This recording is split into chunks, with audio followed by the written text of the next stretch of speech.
Glória a Deus. Queridos, o título da palavra de hoje é Quem está na sala de controle?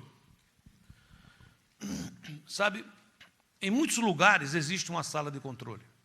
Quando você vai num grande shopping center, um shopping center enorme, grande, ali tem uma sala de controle com muitas telas observando o que está acontecendo naquele lugar. Se um incêndio acontece num lugar, além dos sensores indicarem, dá para aquela sala de controle entender o que está acontecendo e orientar a equipe para que possa, o mais rápido possível, debelar o sinistro, não é? Se for um assalto, se for qualquer coisa, ali tem aquela sala de controle. Não é? Eu já fui em algumas igrejas muito grandes mesmo. Nós temos aquela salinha ali atrás, não sei quantos aqui já tiveram a curiosidade ao passar, ver que nós temos duas salas, uma do lado de cá, outra de lá. Aquilo é uma sala de controle, eles estão controlando se a gente pede um vídeo, se coloca uma luz de uma maneira, uma luz de outra, a filmagem é feita por uma sala de controle. Então, muitas coisas a gente não percebe, mas existe uma sala de comando, uma sala controlando isso. Quando você entra num avião, aquele avião, ele recebe de uma sala de controle o mapa do voo. O avião não deve subir e voar, o piloto não pode pilotar a seu bel prazer, ele tem uma orientação.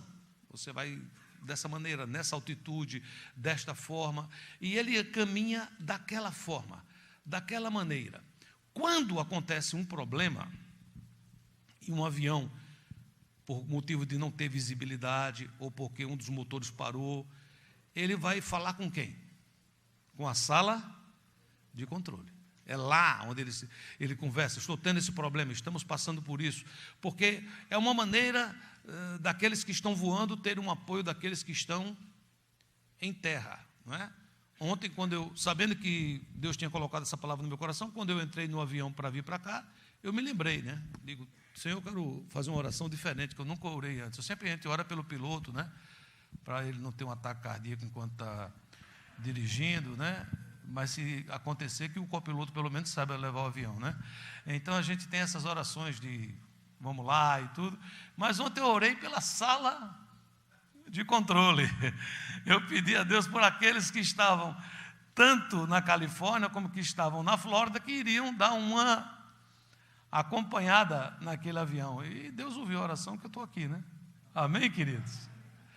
Aí você diz, o que isso tem a ver, pastor? É que eu estou convencido que dentro de nós existe algo assim.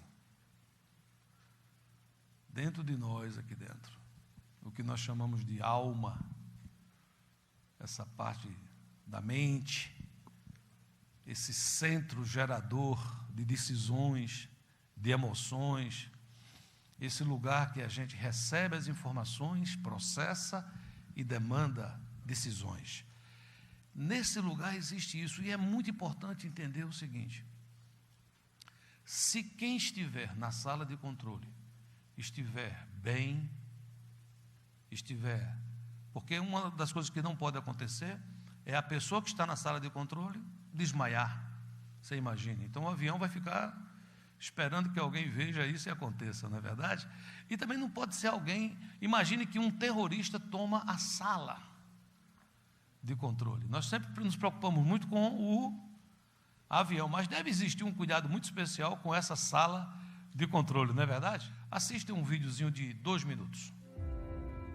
Delta 95 Heavy, we are declaring emergency, and we're going to go ahead and maneuver now. We're going to start our fuel down. Delta 95 Heavy, Roger, maintain 7,000, fly heading 350, you're cleared to Atlanta via radar vectors, and when you get some time, let me know the nature of it, and I'll have a few more questions. Okay, heading 350, Delta 95 Heavy. Atlanta Delta 95 Heavy, we're going to need to speed up just a little bit, maybe like 260 net speed. Delta 95 Heavy, speed is your discretion. And Fire Chief 1, do you need additional information on that aircraft? That's a negative. Fire Chief has a Boeing 777, 210,000 pounds of fuel, 308 souls on board, 1 effort, 0 has. Copy all, that's what I have also.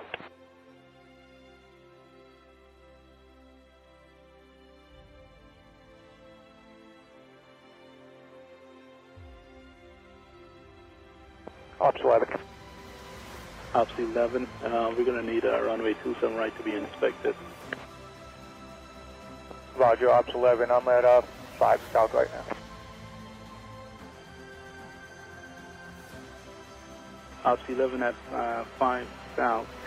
Give way to the MD-90 and proceed on runway 27 right. Roger, I'm at 27 right in Dixie. I'll just enter 27 right from Dixie. Ops 11, proceed on runway 27 right from Dixie. Yeah, we need somebody to come look at the plane, buddy. Roger. Atlanta Tower, this is Ops 1, also at 1 south, like to proceed on Lima and Mike, give away the aircraft, hold shorter runway. Fire Chief, emergency aircraft.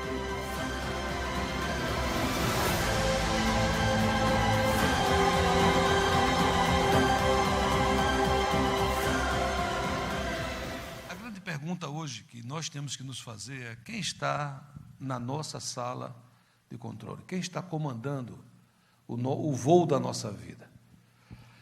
Queria fazer uma pausa um pouco nessa pergunta e comentar com vocês sobre uma situação que aconteceu em Jerusalém. Todos nós sabemos, o ano passado, nós passamos o ano inteiro estudando sobre a grande obra, sobre Neemias, lembram disso? Não é?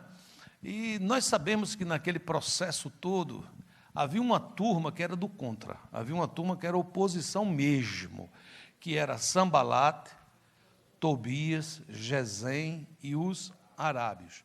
Então, esses, todo o tempo trabalharam contra, todo o tempo eles trabalharam contra que as coisas dessem certo, mas as coisas deram certo. Diga, glória a Deus, diga. Amém? As coisas deram certo, o muro foi terminado, o templo foi restaurado, as coisas estavam funcionando. Amém? Apesar dos Sanbalates e de Tobias, a igreja avança. Diga assim: apesar de Tobias, a igreja avança.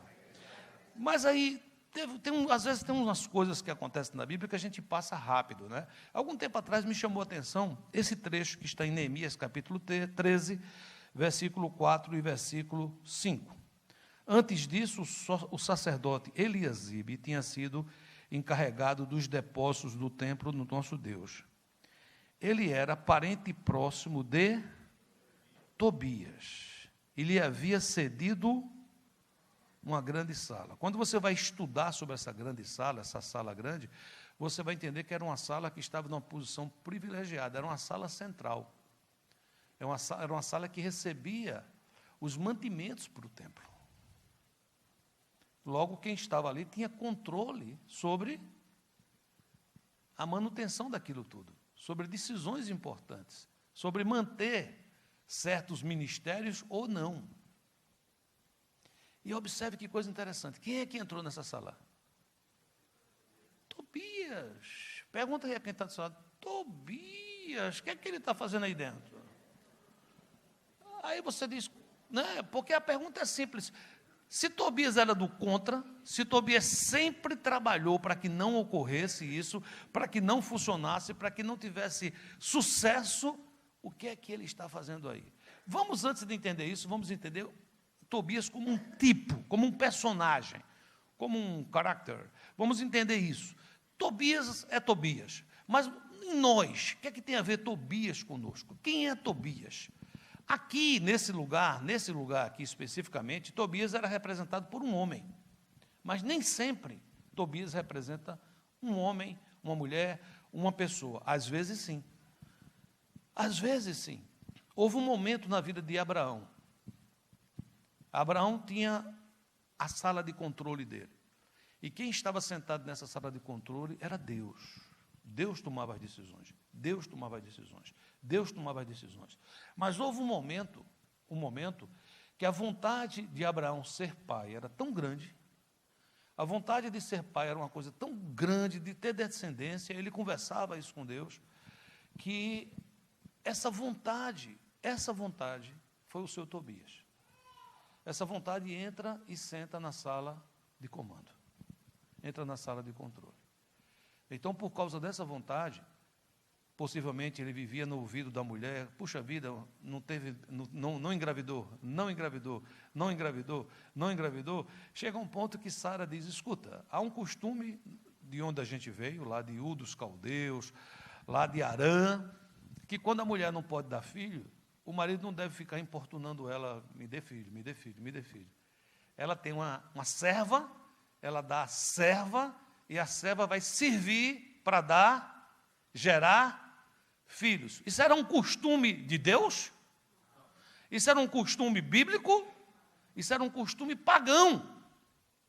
Então observe o que é que acontece quando Tobias entra na sala de comando. Ele começa a fazer com que eu tome decisões, com que eu abrace certas causas que eu não faria se Deus estivesse no controle. E o fato desse controle ter sido passado para uma vontade, para um desejo, esse desejo passou a ser o Tobias na vida de Abraão. Não era Isaac o Tobias, não era tampouco Ismael o Tobias. Era um homem de fé que estava esperando muito para que a promessa se realizasse. A Bíblia, inclusive, nos ajuda, diz, não é? Quando o salmista ora, dizendo, Deus, me ajuda, me atende, porque a esperança demorada faz enfermar o coração. Então, quando a gente, às vezes, espera muito que algo aconteça, é preciso realmente estar aos pés do Senhor, se curando, se renovando, não é? Sendo prisioneiro da esperança, né? Não prisioneiro da angústia, não prisioneiro do desejo, não prisioneiro daquela necessidade absoluta e absurda que as coisas ocorram, mas dizer assim, Senhor, eu continuo esperando no Senhor e isso me alimenta ao invés de isto me destruir. E quando nós entendemos isso, quando nós começamos a perceber isso, muitas vezes nós somos talvez sinceros de admitir que algumas vezes Tobias entrou na sala de comando da nossa vida. Coisas que nós achávamos que precisávamos dela desesperadamente e que não podíamos esperar mais.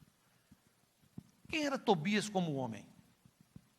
Tobias era uma pessoa, de acordo com Neemias 7, versículo 6, que ele não pôde mostrar, na hora que Neemias assume e que é feito a contagem, o censo, para saber quem era quem, de que família vinha. Lembre-se que Israel tinha passado um longo período escravizado. Então, essas coisas meio que desorganizavam as famílias, desorganizavam as tribos. E agora era um trabalho de recenseamento, de saber quem era quem, filho de quem. E olha que informação interessante em Neemias 7, capítulo 6, versículo 1, a parte B, que vai até o 62, a parte A. Porém, não puderam mostrar a casa de seus pais e a sua linhagem, se eram de Israel, os filhos de Tobias. Observe que na hora vamos ver se vocês são ou não são israelitas, se vocês são ou não são hebreus, a casa de Tobias não pôde deixar isso claro. Ficou sempre aquela nuvem. Será que eles são de fato judeus? Ou será que eles são de outros povos que se infiltraram? Foram aceitos, foram recebidos, estavam lá, estavam envolvidos, se casavam entre si. Mas parece, sabe, que isso sempre fez de Tobias como se ele fosse um estranho no ninho. Você já teve em algum lugar que você está no lugar, mas você não se sente parte do lugar? Já teve lugar que você está assim, você está dentro, você vê que as pessoas, elas sorriem mais que você. Elas se alegram mais que você, elas dão mais opinião que você. Né? Você sempre sorri um pouquinho atrasado. Né? Todo mundo sorri, e você, é para sorrir agora, também, né? E parece que isso precisa ser resolvido, né? A gente, quando está num lugar que a gente não se sente parte dele, por um tempo, normal, mas é preciso que, com o tempo, a gente vá dizendo assim, não, eu estou aqui, eu trabalho aqui, eu vivo aqui, eu congrego aqui, eu moro aqui, e é preciso dirimir essas distâncias para que eu possa me sentir pertencente a esse lugar. Mas parece, eu estou dizendo parece que Tobias nunca resolveu isso muito bem. E você fala, qual é a diferença disso, pastor? O problema é que isso traz feridas. Quando a gente não se sente participante de um lugar, mas a gente está naquele lugar, às vezes você se sente lutando contra aquele lugar, quando talvez dentro de você goste daquele lugar. Tobias fez coisas assim. Tobias, você veja que ele não se afastava, ele estava lá, mas ele não conseguia trabalhar pró, ele trabalhava contra. Então, o que é que significa isso? Muitas vezes as feridas do coração. coisas que não foram bem resolvidas, coisas que não foram tratadas, sabe? E quando a gente vai entender isso, eu queria explicar que, no caso dele específico, eu não vou aqui dizer pobre Tobias, porque Tobias fez coisas erradas, mas o que eu estou dizendo é que ele é um pobre no sentido de que a Bíblia fala de um certo homem chamado homem de Belial. Já ouviu falar nesse homem? Homem de Belial? Não é? Quem é Belial? Belial é o diabo. A Bíblia está dizendo de um homem que é do diabo, o que a Bíblia está dizendo é que, às vezes, certos homens, por causa da sua fraqueza, da sua carnalidade, dos seus problemas de traumas emocionais ou complexos ou frustrações, eles se tornam uma presa fácil para serem usados pelo inimigo. E parece que Tobias entrou nessa direção. Ele permitia que as suas invejas, que as suas raivas, que os seus recalques determinassem as suas ações. Aí veja bem o que é que acontece, queridos, quando uma pessoa começa a ficar dessa forma. Olha o que acontece com Tobias. Escreva aí no seu boletim. Tobias fica irado quando você recebe ajuda. Então você diz, o que é que significa isso? Significa que existem Tobias no mundo. Você diz, o que é que eu faço? A minha missão é salvar Tobias, é curar Tobias? Então, aí é que está o detalhe importante. A sua missão é cuidar da sua Jerusalém. A sua missão é você cuidar do templo. A sua missão é você fechar as brechas. A sua missão é você construir o muro. A sua missão não é você resolver os problemas de Tobias, porque Tobias tem solução se ele quiser que tenha. Mas se ele não quiser que tenha e você for perder tempo com ele, ele lhe consome. Jesus, de certa maneira, fala assim, não atireis pérolas aos porcos. Por quê? Lá no trecho diz, a gente para só aqui, o trecho diz assim, porque voltando-se contra vós, eles vão despedaçar. Que coisa forte. Despedaçar. Então é preciso na vida cristã foco naquilo que Deus quer para você. O que é que Deus quer para você? Deus tem um propósito para você, Deus tem um plano para a sua casa, Deus tem um plano para a sua família. E é muito importante que hoje você saia daqui, não apenas sabendo quem está na sua sala de controle, mas consciente que é Deus que está na sala de comando da sua vida. Que você não pode delegar isso para homem nenhum. Se você chegar aqui hoje no final do culto e disser, pastor, mensagem boa, maravilhosa, me emocionou, me tocou. A partir de hoje, pastor, eu quero que o Senhor entre na sala de controle da minha vida. E eu vou dizer, já saí faz tempo, não nem entrei. Porque essa sala, o que eu quero dizer a você, eu começo a mensagem pelo fim, é que quem precisa estar sentado nela é Jesus Cristo de Nazaré. É Ele que precisa, não são pessoas e nem coisas, nem desejos, por mais puros que seja. Porque quando Abraão queria ser pai, isso é um desejo bom, isso é um desejo ruim? Não, mas quando um desejo bom cresce demasiadamente, ele vira psicose. Ele vira uma coisa que é, eu quero, como é que é? Obsessão, vira uma obsessão. É uma coisa que deixa de ser boa, não porque ela não seja boa, mas por causa da obsessão. Eu quero a todo custo. Não é? Qual é o problema de uma moça querer casar? Não é verdade? Os rapazes também querem. Mas as moças, às vezes, parece que demonstram que querem mais. Não é? Eu, como pastor, noto isso às vezes. Né? Então, às vezes, eu estou viajando, pregando, por aqui também, em todo canto, e às vezes eu vejo uma irmã que ela está sempre sendo aquela que entra com as flores. Como é que chama aquilo? Daminha, mas ela já está grande, então é dama, né? Então, tem sempre aquela irmã que casa primeiro, tem um grupo de 10, 15, 20 amigas, aí ela casa, as 18 amigas vão levando ali flores, né? Aí vai casando, e parece que ela vai ficando por último, né? Aí ela diz, Jesus, cadê o casamento? É errado querer casar? Casar é uma bênção, sim ou não? Mas Deus tem o tempo certo para tudo. Aí a gente diz, não, mas fulana casou com 20 anos. Ela casou com 20 anos. Mas eu vou casar com quantos anos, pastor? Vou casar com 30? Com 30. Vou casar com 40? 40. Isso não tem problema. O problema é casar com a pessoa certa, no dia certo, no momento certo, do jeito que Deus quer que você case. Não é? Tem muitos homens ou mulheres que, porque estavam desesperados para casar, casaram com a primeira pessoa que passou e depois disso, eu errei. Mas por que você errou? Porque quem estava na sala de controle não era Jesus Cristo, mas era um desejo legítimo que virou obsessão. Quando esse desejo, quando essa pessoa começa a dominar, não consegue ver você bem. Se você vem num culto, você está feliz, Deus fala ao seu coração, você vê a bênção do irmão, quando você sai, começa um processo mental de destruir o que você recebeu. Você recebe uma boa palavra, você recebe uma palavra de Deus, mas quando você sai, porque Tobias está na sala de controle, porque às vezes uma pessoa, ou esse desejo, ou algo obsessivo está nesse lugar, ele começa a servir como se fosse um corvo a comer a semente, a boa semente que foi lançada. Olha o que diz a palavra em Neemias 2:10. Mas Sambalate, da cidade de Bet-Horon, e Tobias, um oficial do país de Amon, ficaram muito zangados quando souberam que alguém tinha vindo para ajudar o povo de Israel. Outra coisa importante, escreva: Tobias zomba da obra de Deus na sua vida. Neemias 2:19. Porém, Sambalate, Tobias e um árabe chamado Gesem souberam do que estávamos fazendo, e eles começaram a rir e caçoar de nós, e disseram: o que é que vocês estão fazendo? Vocês vão se revoltar contra o rei? Neemias 4:3. Tobias, que era do país de Amon, estava com ele e disse: que tipo de muralha eles poderão construir? Ora, até mesmo uma raposa poderia derrubá-la. Você nunca ouviu isso de alguém? Que você está dizendo: olha, eu vou estudar, e eu estou entrando na faculdade, e a pessoa diz: eu já vi isso, começa bem, mas terminar que é bom nada. Né? Geralmente, quando a gente vai fazer um regime, uma dieta, tem os Tobias que aparecem, já viu ou não? Você fala: estou começando uma dieta, a pessoa diz: minha preocupação é a recaída. Nunca viu, não? Né? A pessoa diz: pode fazer, eu entendi como é que é, mas eu já vi você fazer isso algumas vezes. É sempre aquela coisa que não te apoia, não te leva para frente, sabe?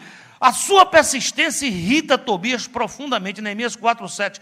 Sambalate, Tobias e os povos da Arábia, Amon, Asdod, ficaram muito zangados quando souberam que nós estávamos continuando o trabalho de reconstrução das muralhas de Jerusalém e que as suas brechas já estavam sendo fechadas. Ora, você que é imigrante, você que veio para cá, você recebeu somente palavras positivas para você chegar aqui? Claro que não.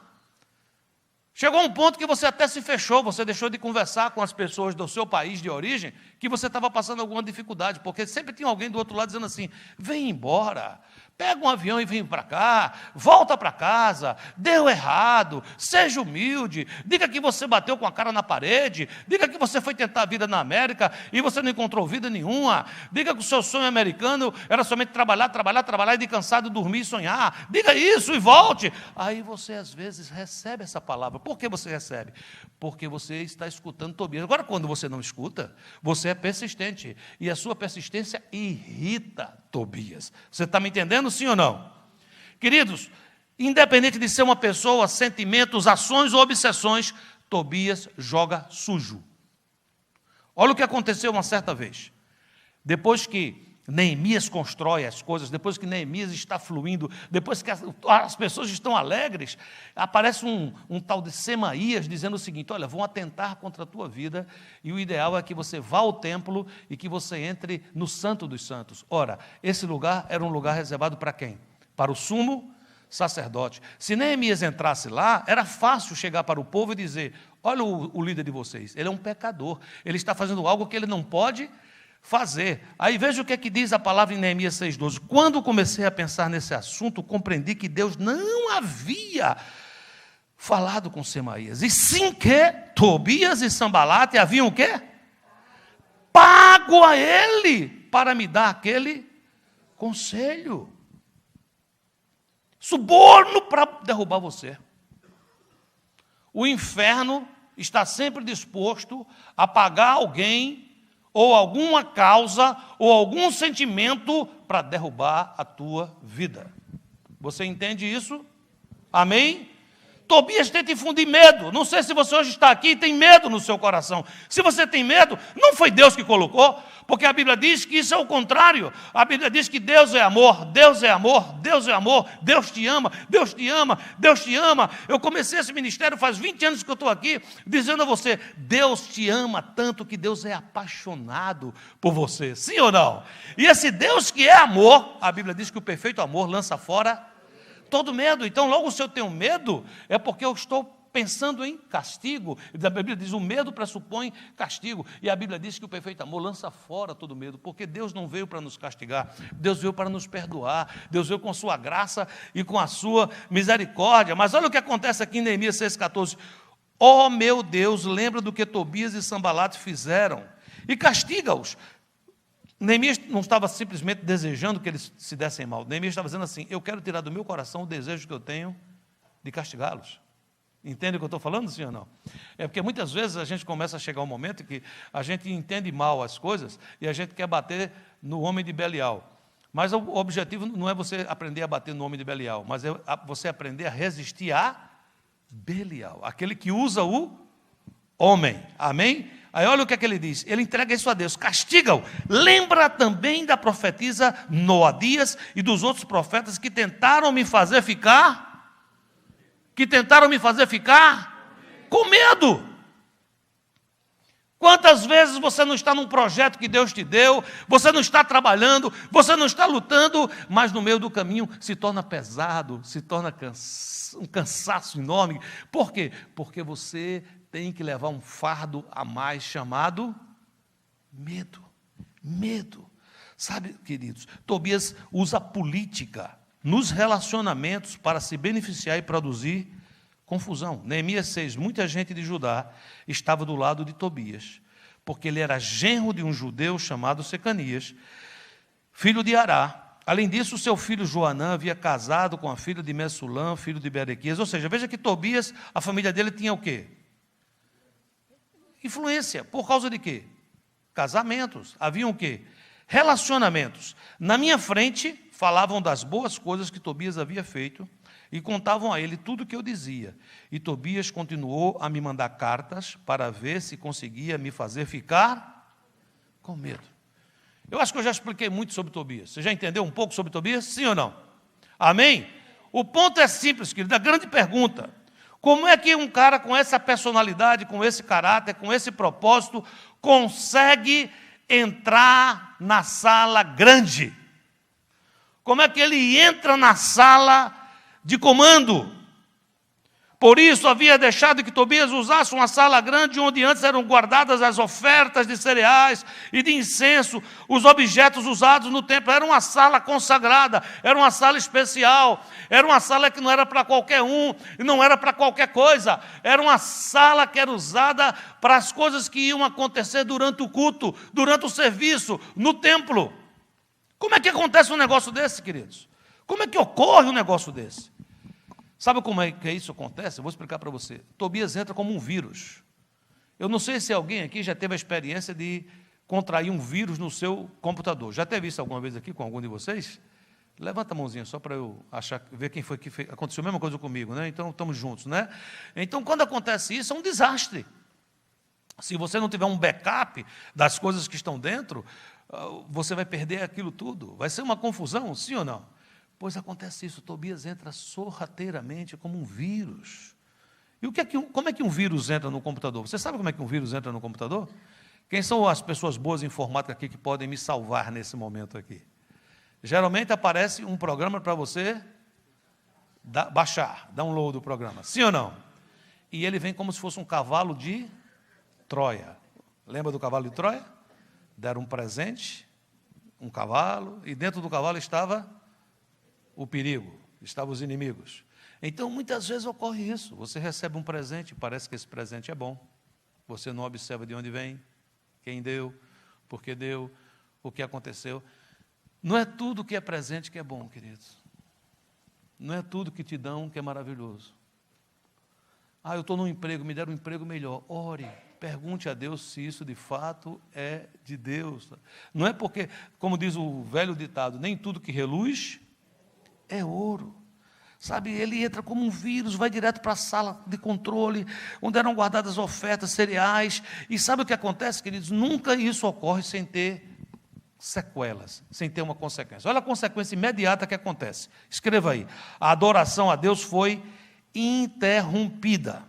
Neemias 13:10. Eu soube também que os músicos do templo e outros levitas haviam saído de Jerusalém e voltado para as suas fazendas, porque o povo não estava dando o suficiente para o sustento deles. O que foi que aconteceu? Ele entra na sala de comando, ele entra na sala central, ele entra na sala que era para guardar os víveres, os suprimentos, e o povo fica sabendo. E quando o povo fica sabendo, o que é que eles fazem? Eles deixam de contribuir. E quando eles deixam de contribuir, começa a ter falta de mantimento para aqueles que trabalhavam no templo, que eram os levitas. Então a adoração para. Repete essa parte para você entender. Diga assim: quando Tobias domina o meu coração, eu deixo de adorar. Então começa a ficar fácil de você entender se você está ou não com Deus no controle do seu coração. Porque quando Deus entra no controle do meu coração, quando Deus está sentado no trono do meu coração, eu desejo adorar. E eu adoro não só quando as coisas boas acontecem, porque eu louvo quando as coisas boas acontecem. Adorar não é adorar coisas, não é adorar acontecimento, adorar é adorar a Deus, na beleza da sua santidade, como eu preguei domingo, com nuvens de chuvas de bênçãos, ou com tormentas horríveis, eu continuo adorando aquele que está além das nuvens. Amém, queridos? Mas quando essa coisa entra, a gente para de adorar. Olhe para mim, eu quero conversar com você. Alguns anos atrás, uma pessoa que eu conheci muitos anos, vi crescer, achei uma bênção, mas aquela pessoa estava diante de mim dizendo assim: eu me apaixonei por uma pessoa que não serve ao mesmo Deus que eu sirvo.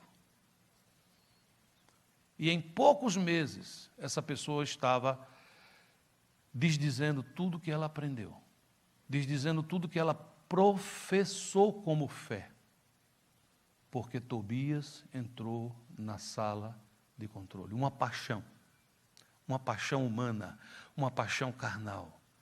E agora, a primeira coisa que se dissolvia era o desejo de adorar. Quem está cheio de Deus, quando Deus está na sala de comando, quando Deus está na sala de controle, ele quer adorar, deseja adorar, deseja louvar. Às vezes nas horas mais difíceis se chora, sim, nós somos humanos, se passa por lutas, sim, claro, nós sentimos essas coisas, mas lá dentro diz: eu te adoro, Senhor, eu te adoro. Eu te adoro porque eu sei quem você é. Eu te adoro porque eu sei que o Senhor me ama.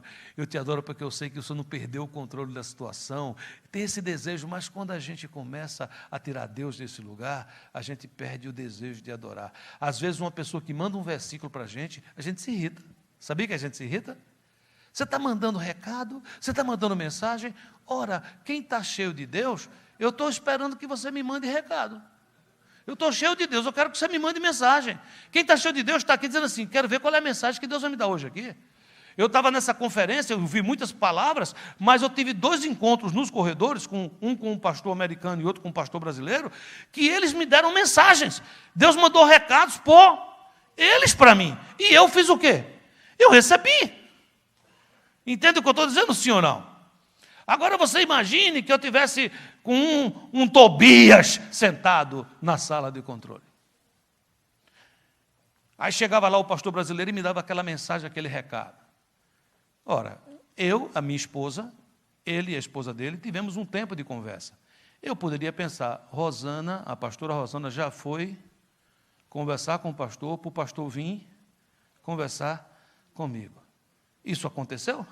Não. Mas é por causa que a adoração para. A vontade de adorar para. O desejo de ser ministrado para. Você ainda tem desejo de ser ministrado? Você tem desejo de ouvir a voz de Deus? Você tem desejo que alguém ligue para você e diga: olha, eu estava orando e Deus me deu uma palavra para te dar, e te entrega a palavra, e não importando se essa palavra é uma palavra de encorajamento, ou às vezes de correção, e você está aberto para receber? É importante entender isso. São esses sintomas que vão me dizer quem é que está na sala de controle da minha vida. Eu ainda escuto exortação, ainda escuto uma palavra de alguém. Sabe, queridos, todo o trabalho que aconteceu para fechar o muro, vocês lembram? Neemias 6:1 diz: tendo ouvido Sambalate, Tobias, Gesem, o Arábia, o resto dos nossos inimigos, que eu tinha edificado o muro e que nele já não havia brecha nenhuma. Você lembra que para chegar nesse ponto e não ter brecha nenhuma, isso ainda era metade do processo, tinha sido um trabalho tremendo. Com 52 dias o muro é construído, mas é construído num esforço sobre-humano, de luta, de batalha. Todo esse trabalho parece que vai por água abaixo. Sabe por quê não? Porque ele encontrou uma brecha. Escreva aí. Ele finalmente consegue encontrar uma brecha. Neemias 17, 4. Antes desses acontecimentos, o sacerdote Eliasibe, que era o encarregado dos depósitos do templo, havia se ligado com Tobias por laços de parentesco. Por isso havia deixado que Tobias usasse uma sala grande, onde antes eram guardadas as ofertas de cereais e de incenso. E aí o que acontece? Muitas vezes nós estamos cansando. Nós estamos, se Deus permitir, vamos até o final do ano, ou começo do próximo, lançar um livro de uma série de mensagens que eu preguei aqui há talvez 10 anos atrás ou mais, cartas para minha noiva. E uma daquelas cartas que Jesus escreve para as igrejas que estão no Apocalipse, é como se aquela igreja, uma igreja tão boa, uma igreja tão firme, uma igreja tão caminhando com o Senhor, é como se ela tivesse chegado a um ponto que ela cansou. Você já cansou alguma vez de segurar a onda? Se alguma vez chegou ao ponto de você falar assim, sabe uma coisa, eu acho que eu vou dar um chutezinho de leve no balde. Já teve essa vontade, assim, às vezes, não é verdade? Então parece que cansa você manter um nível de adoração, você manter um nível de comunhão, você manter o seu casamento sendo passado pelo crivo. E quando isso ocorre, queridos, muitas vezes, quando isso ocorre, a gente abaixa a guarda. Sabe? Neemias 13:6, porém, quando isso aconteceu, eu não estava em Jerusalém. Neemias está dizendo assim, quando isso aconteceu, eu não estava em Jerusalém. E você pode falar, o que é que ele fez? Ele pecou, ele errou. Nem sempre o fato de você não estar em Jerusalém significa que você está em pecado. Às vezes você vai precisar sair, às vezes você vai precisar viajar, às vezes você vai precisar... Agora mesmo, não sei se o Flávio já voltou, mas o Flávio teve que fazer uma viagem agora longa. Quantos dias? 2 semanas? Sei lá. 3 semanas. Então ele passou 3 semanas fora, mas as 3 semanas que ele passou fora, ele conversou com várias pessoas e dizia, ora por mim. E se Deus falar alguma coisa para mim, em qualquer momento você manda para mim. Pode ser a hora que eu estou precisando de receber aquela mensagem. Eu mesmo fiz isso algumas vezes com ele, e ele estava lá, e aqui estava bem. E quando ele volta, ele encontra paz no arraial. Por que ele encontra paz no arraial? Repete assim, diga, porque não havia brecha nenhuma. Às vezes você vai precisar de se ausentar, às vezes você vai precisar de alguma coisa, mas é nessa hora que vai funcionar o seguinte, tem brecha ou não tem brecha? Quando ele sai, ele achava que estava tudo bem, mas não estava. Porque Tobias, sorrateiramente, através de laços de parentesco, ele tinha um processo, esperando só a hora. Olha aqui, ó. Porém, quando isso aconteceu, eu não estava em Jerusalém, porque no ano 32 do reinado de Artaxerxes, da Babilônia, eu havia voltado para lá a fim de dar ao rei um relatório, mas depois de algum tempo ele deixou que eu voltasse. Sabe, queridos, nada nem ninguém afastou Neemias da obra, mas depois que ele terminou, ele foi dar ao rei um relatório. Você lembra de Davi? Davi nunca deixou de ir para uma batalha, deixou? Mas teve uma batalha que ele deixou de ir. E quando ele deixou de ir, foi o suficiente para se encontrar com Batseba. Mateus 13:25, Jesus nos adverte, mas dormindo os homens, veio o seu inimigo e semeou o joio no meio do trigo e retirou-se. Nós temos que entender que há uma diferença entre descansar em Deus e relaxar e deixar que o inimigo entre. Descansar em Deus, eu tenho que fazer isso sempre. É você fazendo a obra, é você cuidando da sua casa, é você cuidando da sua família, é você cuidando dos seus filhos, sem parar, mas você está em paz, e você descansa em Deus, porque você sabe que você está fazendo aquilo que Deus mandou você fazer. E o que foi que Ele mandou fazer? Ele mandou você vigiar e orar. A Bíblia diz que o diabo, o nosso adversário, está ao derredor, bramando como leão, buscando a quem possa tragar. Não tem férias, não tem descanso nesse aspecto. O meu descansar, o meu shabat está em Deus. Está no meio da batalha, no meio da luta, com o meu coração completamente tranquilo e descansado, porque eu sei que o meu Deus está no controle, está na sala de comando e Ele vive. Amém? De maneira prática, cuidados a observar. Escreva, por favor. Não permita que as coisas que Deus tem restaurado na tua vida sejam entregues ao inimigo. Feche as brechas. Hebreus 12:1. Portanto, nós também, pois que estamos rodeados de uma tão grande nuvem de testemunhas, deixemos todo o embaraço e o pecado que tão de perto nos rodeia e corramos com paciência a carreira que nos está proposta. Não permita, queridos, você caminhou, você andou, você chegou até aqui, você está nesse lugar, você tem um volume de vitórias. Não volte atrás, não retroceda, não dê brecha. Talvez você ainda não terminou o muro. Talvez você ainda não terminou a obra, mas você está indo bem. Anima quem está do teu lado, diz, você está indo bem, você tem feito uma boa obra. Diga, não dê brecha. Sabe, queridos, quando a gente dá essa brecha, a gente tira os olhos de Jesus. A Bíblia diz, corramos com paciência a carreira que nos está proposta. Vamos em frente. Segunda coisa importante, não seja como Eliasibe, que permitiu que a glória de Deus fosse dada a outrem. O que foi que aconteceu com Eliasibe? Eliasibe sabia que Neemias não apoiaria que ele permitisse que Tobias fosse morar dentro do templo, na sala grande. Ele tinha consciência disso. Está entendendo o que eu estou falando? Ele sabia, mas ele ficou sem jeito. Não sei se você conhece a expressão, ficar sem jeito. Conhece, não?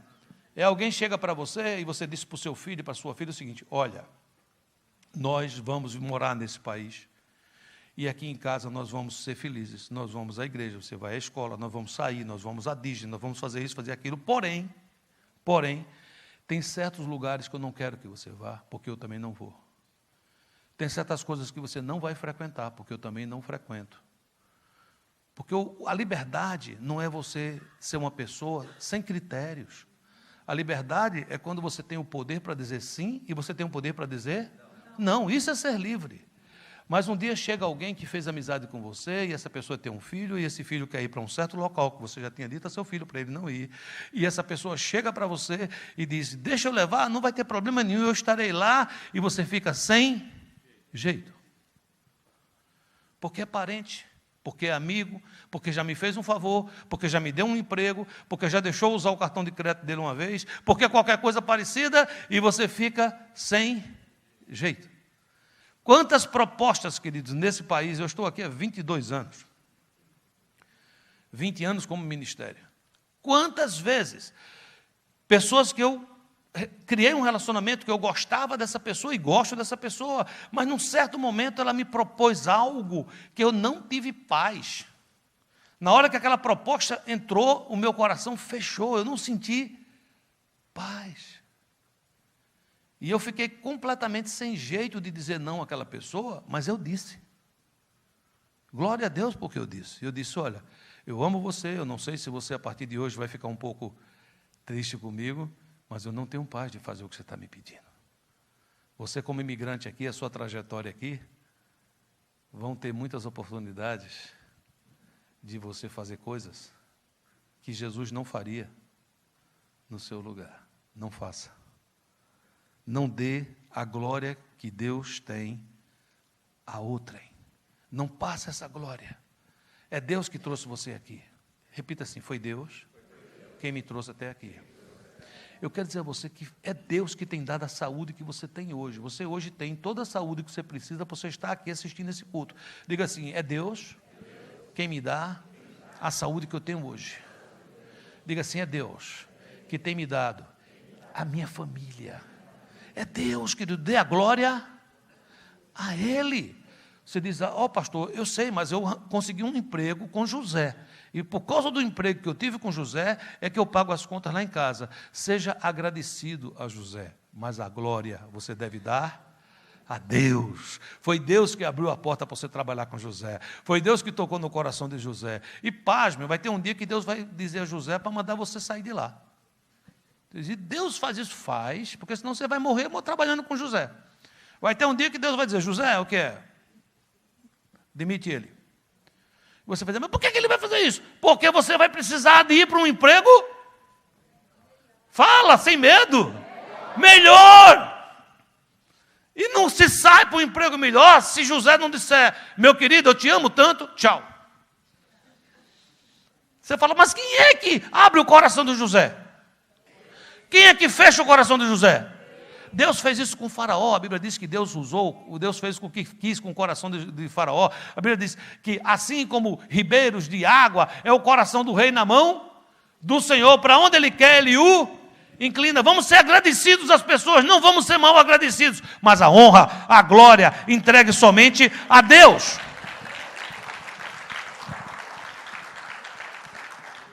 A Bíblia conta uma história em Atos, de um rei que recebeu glória, e ele reteve essa glória. Olha o que acontece em Atos 12, 23. No mesmo instante, um anjo do Senhor feriu Herodes, pois ele aceitou a honra que só Deus merece, e ele morreu comido por vermes. Terceiro ponto, não deixe a adoração morrer de inanição. O que é que significa uma adoração morrer de inanição? Inanição é quando a pessoa morre de fome. É uma pessoa que você, por exemplo, se você parar de comer hoje, parar de comer completamente e ficar tomando só água, você suportará alguns dias.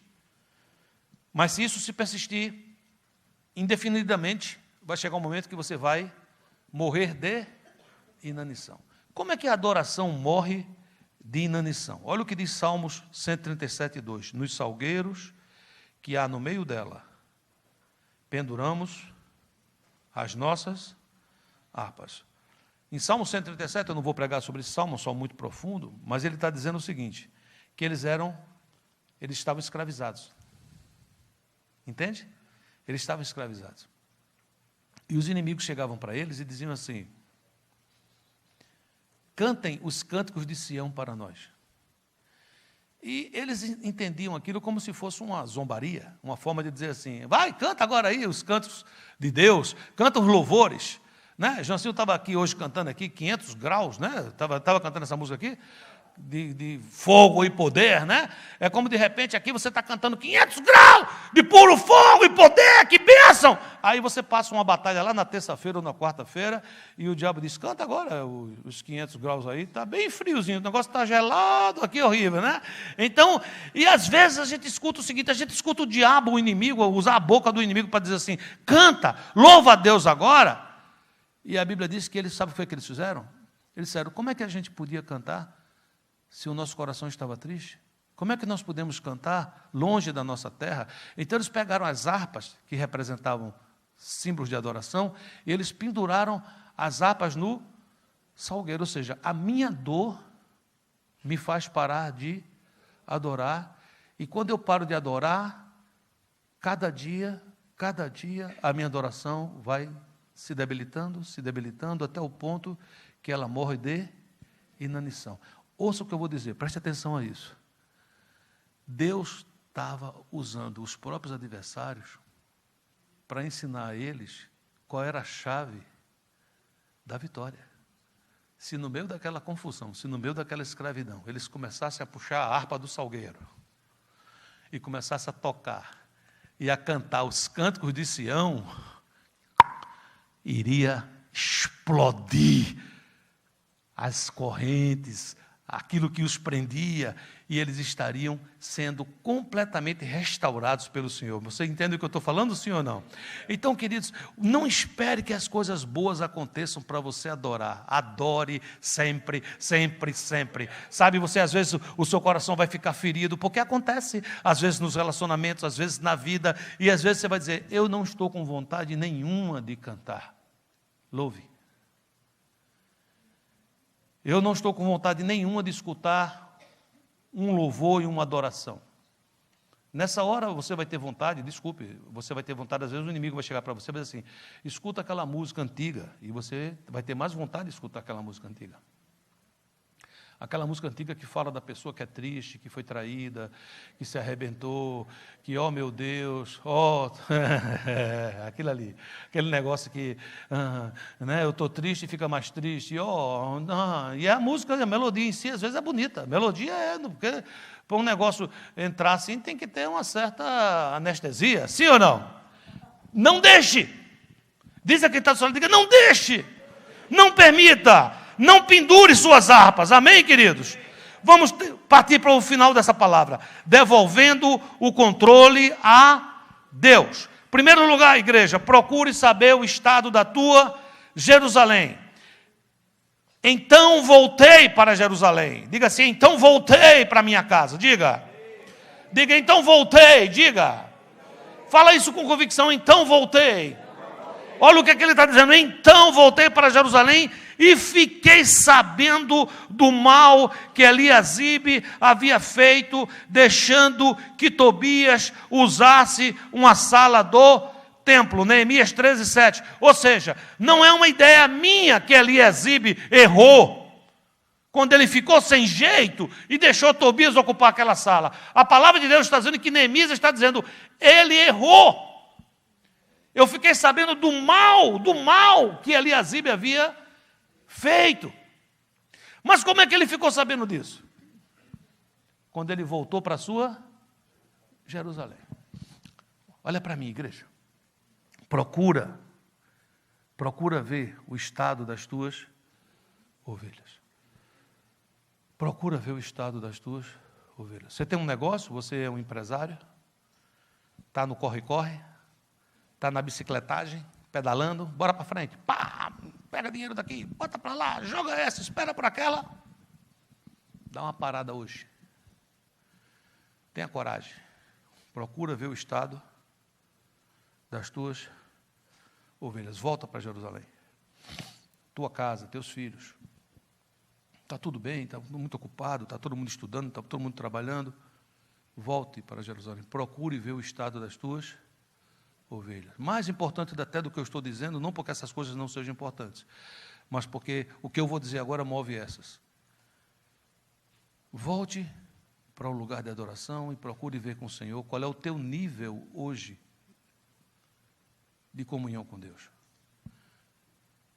Lembra quando tudo começou, que você estava apaixonado, que você orava toda hora, que você chorava toda hora, que você cantava toda hora, que você lia a Bíblia toda hora? Procura ver isso. Volte para Jerusalém com todo o amor que você tiver, com todo o amor. Pega na mão de quem está do seu lado e fala assim, volta para Jerusalém. Agora é muito importante, se ao voltar para Jerusalém você encontrar tudo em paz, diga glória a Deus e siga em frente, amém?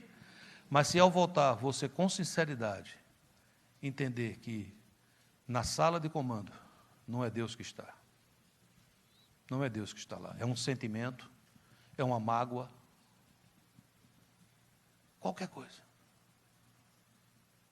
Escreva, por favor, expulse Tobias em nome de Jesus.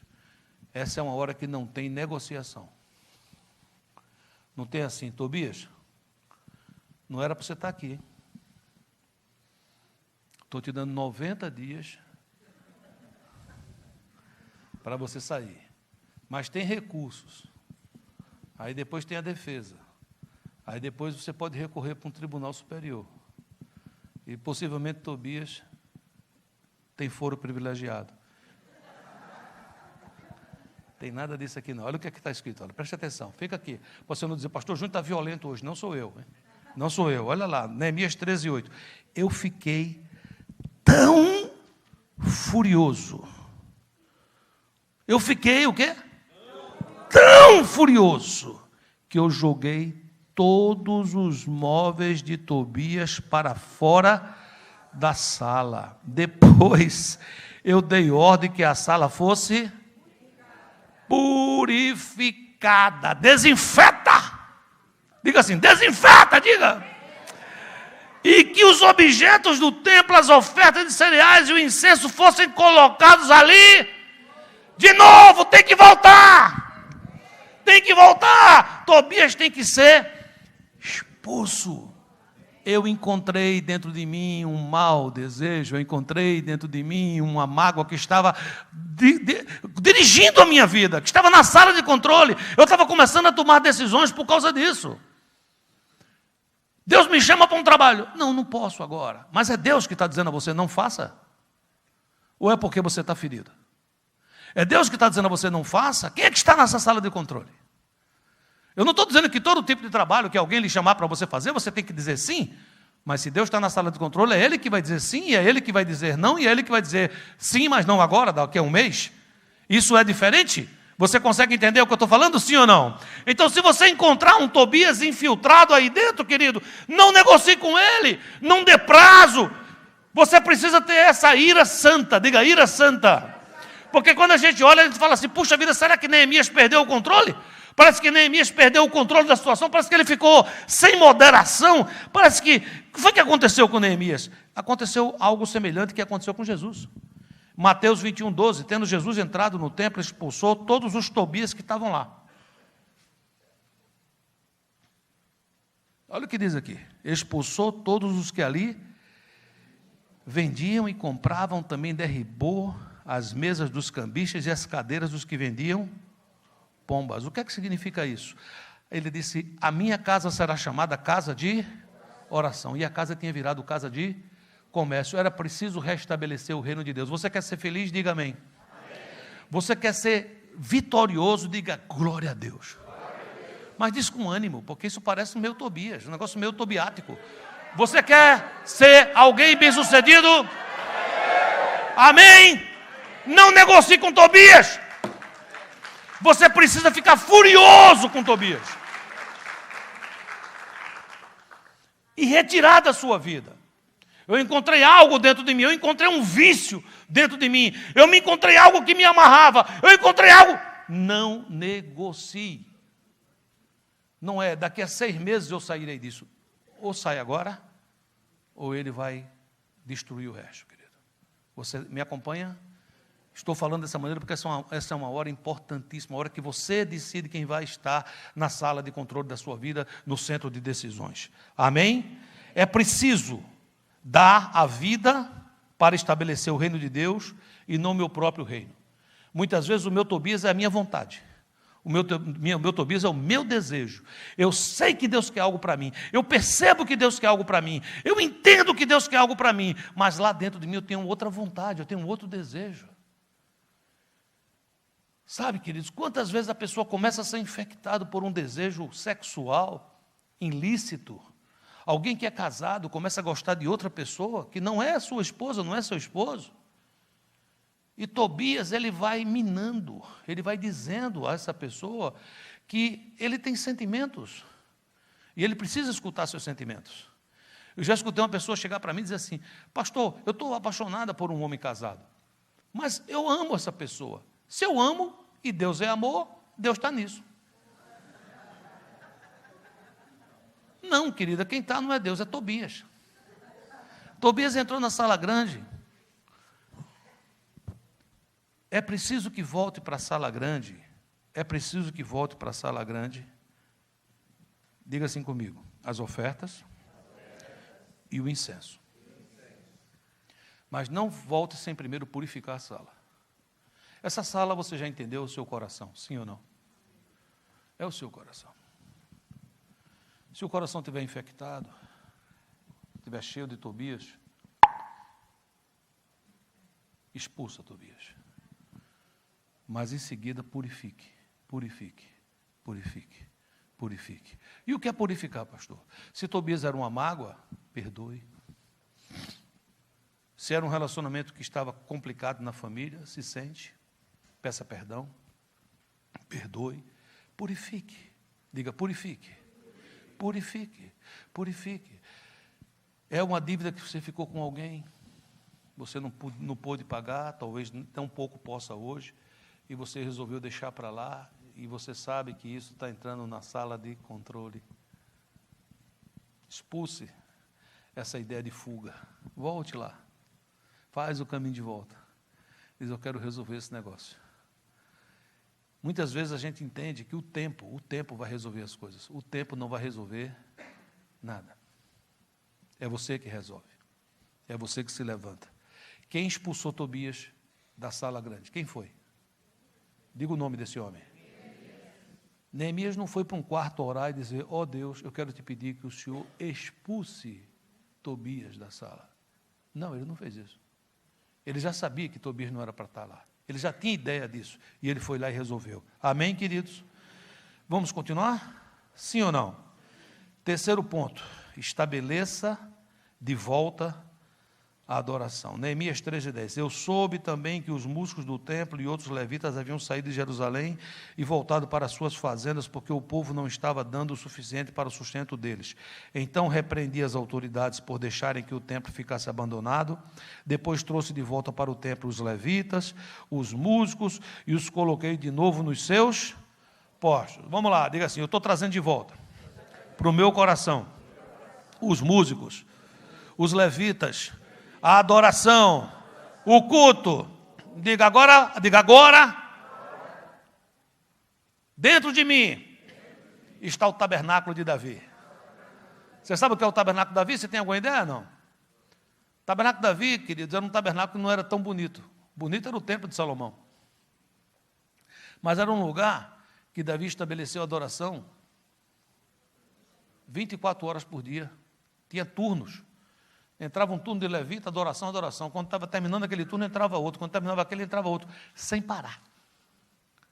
Diga assim, bota a mãozinha no coração. Fala assim: tabernáculo de Davi. Diga, canta, músicos. Diga, canta adoração. Diz. Diga, volta incenso. Volta as ofertas de cereais. Diga, eu quero culto dentro em mim. Eu sou teu templo, Senhor. Amém? Amém, queridos? 4 pontos. Volte a dar ao Senhor o que lhe é devido. Neemias 13:12. Aí todo o povo de Israel começou de novo a trazer para os depósitos do templo a 10ª parte dos cereais, do vinho e do azeite. Olha para mim que eu quero falar com você, igreja. Você e eu estamos aqui por causa da graça de Deus. Foi Deus que me trouxe aqui, foi Deus que me deu vida, foi Deus que me deu saúde, foi Deus que me deu dinheiro, foi Deus que me deu tudo que eu tenho veio de Deus. Eu preciso aprender a não reter aquilo que lhe é devido. Ele me deu saúde? Você pode dizer amém a isso? Amém. Eu acabei de passar uma semana de conferência e eu ontem acordei no fuso de Miami, acordei às 4 horas da manhã na Califórnia e passei o dia inteiro viajando, dirigi 4 horas, fui na casa de um filho e tivemos um tempo muito bom, ministração para lá, ministração para cá, fui para o aeroporto, entrei no aeroporto, sentei naquela cadeira que você conhece como é que é boa e passei a noite inteira e eu estou aqui com você. Você diz, por que você está aqui comigo, pastor? Porque ele tem me dado saúde e eu estou dando a ele o que ele é devido. Você quer que o Senhor restaure suas finanças? Diga amém. Amém. Você quer ser próspero? Diga amém. Amém. Aprenda a ser generoso e dá ao Senhor aquilo que lhe é devido. Deus está lhe dando tempo, Deus está lhe dando tempo, Deus está lhe dando tempo. Então, use do seu tempo para dar a Deus aquilo que lhe é devido. Deus lhe dá dons, Deus lhe dá talentos, Deus lhe dá capacitações. Aprenda a devolver a Deus aquilo que lhe é devido. 5º e último ponto. Pare de esperar que homens reconheçam seu trabalho e espere o reconhecimento de Deus. Isso aqui é um ponto que encerra o ciclo, porque depois que eu volto para Jerusalém, depois que eu expulso Tobias, depois que eu volto à adoração, depois que está uma bênção, eu estou começando a dar a Deus o que lhe é devido, eu estou dizimando, eu estou ofertando, eu estou dando do meu tempo, eu estou de volta em ministério, estou lá com o Senhor, minha vida está bonita, minha agenda está equilibrada. Aí o que é que ocorre? O que é que pode ocorrer? É que o ciclo pode quebrar e Tobias voltar. E você diz, como é que o ciclo quebra, pastor? É quando eu faço tudo isso e eu espero que alguém olhe para mim e fale assim, good job. Você entendeu ou não? Vocês sabem que eu tenho lá em casa uma pessoa bem pequenininha, como é o nome dele? Alec é movido a good job. Entendeu ou não? Alec está com 7 anos de idade. 7 vezes 7, 49. Já é um homem. Diz que o cachorro, para cada um ano, tem 7 anos, não é verdade? E até hoje, quando ele faz lá as necessidades dele no Pip Dog, ele volta para mim balançando o rabinho e me dizendo, olha lá o que eu fiz. E ele espera que eu faça o quê? Good job! Good foi, né, não? Ele dá cada salto dessa altura, agora está saltando menos, porque já está ficando mais velho, né? Mas ele espera isso, e às vezes eu sou assim, você é assim, eu estou toda hora esperando que alguém diga, pastor, que legal, o senhor foi à Califórnia, o senhor pregou domingo passado, se o senhor não tivesse dito que ia para a Califórnia, eu nem tinha notado, porque o senhor pregou domingo e está pregando domingo, que beleza, good job! Hello? Você não precisa disso, diga, eu não preciso disso. Você não precisa disso. Você não precisa que homens reconheçam. Olha o que diz Neemias 13:14. Ó meu Deus, lembra de todas essas coisas que eu tenho feito pelo teu templo e pelo seu serviço. Diga assim, ó meu Deus. Lembre. É suficiente. Diga uma vez mais, diga assim, ó meu Deus. Lembre de tudo que eu tenho feito. Sabe uma coisa, queridos? Deus nunca deixa de ver o que você está fazendo. Durante muitos anos, quando eu era criança, minha mãe sempre dizia, um versículo que ela ensinou para mim quando eu era bem pequenininho, ela dizia assim, os olhos do Senhor estão sobre toda a terra, contemplando os maus e os bons. Por ser criança, e sendo criança, você sempre está fazendo uma coisa errada, assim, na sua cabeça, né? Você está sempre desobedecendo um pouquinho aqui, um pouquinho acolá. Eu entendi que minha mãe estava dizendo o seguinte, Deus vai ver toda vez que você errar. E isso não deixa de ser verdade, não deixa de ser verdade. Mas o versículo não diz só isso, não. Ele diz que ele está contemplando os maus e os bons. E eu quero dizer a você que Deus está vendo todas as coisas boas que você está fazendo. Talvez os homens não estejam vendo, mas Deus está vendo. Deus está olhando. Deus vê quando você de madrugada se ajoelha e ora por alguém que não sabe que você está orando, mas Deus viu. Deus viu e respondeu. Deus viu quando alguém se aproximou de você para falar mal de outrem e você foi usado por Deus para desmanchar aquela atitude tobiática. Com essa atitude tobiática, não. Aquelas coisas que vêm de Tobias. Então Deus usou, aquele cara nem está sabendo, aquele irmão nem está sabendo, aquele pastor nem está sabendo, mas Deus sabe. Quantas vezes, queridos, pastores que eu nem conheço, que estão aí no YouTube, estão pregando, chega alguém e diz uma coisa daquele homem. Mas eu já conheço a vida daquela pessoa por estudar e tudo, e eu chego para a pessoa e digo assim, por que você está falando isso? A mensagem dele te edificou? Foi uma bênção na sua vida? Foi. Se fixa nessa parte. Aquele pastor sabe que eu fiz isso? Aquele pastor mandou um WhatsApp para mim dizendo assim, good job, pastor. Vou te chamar para pregar na minha igreja. Ele fez isso? Não precisa. Diz a quem está só, diga, não precisa. Diga, Deus está vendo. Vamos ficar de pé, deixa eu orar por você.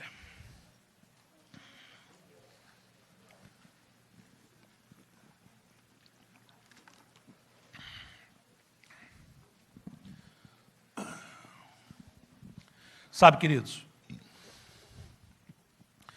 nós hoje fomos levados pelo Espírito para trazer uma alusão.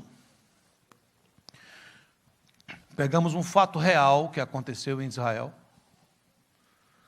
uma coisa que é aparentemente improvável, um inimigo do povo de Deus, um inimigo de Israel, alguém que era do contra o tempo todo, alguém que era oposição, encontra agora guarida num lugar especial. E o que nós fizemos pelo Espírito foi trazer essa história para nossos dias e dizer a você que você tem uma luta, você tem uma batalha, e Deus sabe dessa luta, Deus tem levantado pessoas para estar ao seu lado, e hoje você precisa pausar para ver quem é que está na sala de comando para não colocar tudo a perder. É a sua família que está em jogo, é a sua vida, é o seu ministério. E eu quero, nessa mensagem, eu quero orar por todos nós. Eu não vou trazer você à frente hoje, mas eu estou considerando que todos nós já estamos aqui na frente. Eu quero orar por você, quero orar por mim, porque essa é uma mensagem de alerta. É uma mensagem que ela traz uma pergunta no seu título. Quem está na sala de controle? Quem está na sala de controle? Se é Deus, você vai saber porque a adoração vai estar presente. Pode ser que esteja passando por lutas, mas você continuará sendo um adorador. Se é Deus, as ofertas de cereais continuarão a ser entregues. Os incensos que trazem a presença dele continuarão sendo incensados e derramados na tua vida. Se é Deus, você continuará tendo boas decisões. Se é Deus, você continuará a receber dele direcionamento e forças para purificar o teu coração. Agora, se você hoje me escuta e dentro de você já não tem mais aquela vontade de adorar, você até canta, mas adora pouco. Talvez até você se ajoelhe, mas se submete pouco. Talvez até você ore, mas escuta pouco a Deus. Eu queria pedir que você baixasse sua cabeça agora e você conversasse com seu Deus, com seu papai. Pergunta a ele: o senhor está aqui dentro? É o senhor que está na sala de controle? É o senhor que está no comando da minha vida? Ou será que eu deixei uma vontade minha virar obsessão? E essa obsessão está na sala de controle? Ou será que uma necessidade legítima cresceu tanto que ela hoje dirige a minha vida? É a minha motivação. Devolva esse lugar a Deus agora. Devolva esse lugar ao Senhor neste momento. Pai amado, eu quero me unir a meus irmãos em oração. E eu quero pedir, Senhor, que o Senhor venha sobre nós. Venha sobre nós. Vem sobre nós, Senhor. Nós somos teus templos, templo do Senhor. Vem sobre nós, Senhor. Enche-nos de ti, Senhor. Nós queremos louvar, nós queremos adorar, nós queremos clamar o teu nome. E eu quero declarar hoje, Senhor, na minha vida, e cada irmão está aqui fazendo a mesma coisa: o trono do meu coração pertence a Jesus. Diga isso: o trono do meu coração pertence a Jesus. Amém. Tem um hino que Deus me deu há muito tempo. Nós escrevemos essa canção. Esse foi a primeira música que eu fiz quando nós começamos essa igreja. Nós estávamos vindo para uma vigília. Está sendo tocado agora, né? Hoje vim aqui para te adorar, tua face vim buscar. Em tuas vestes vou tocar. Manda um anjo no teu altar. Manda um anjo no teu altar. Brasa viva retirar. Brasa viva retirar. Nos meus lábios vir tocar. Nos meus lábios vir tocar. Diga: quero culto dentro em mim. Quero culto dentro em mim. Sou teu templo, ó Senhor. Sou teu templo, ó Senhor. Nasci para te adorar. Nasci para te adorar. Mesmo nas lutas. Mesmo nas lutas. Em ti eu sou feito mais que vencedor. Em ti eu sou feito mais que vencedor. Quero louvar, com os meus lábios adorar, somente a ti que és santo, poderoso és Senhor. És Deus.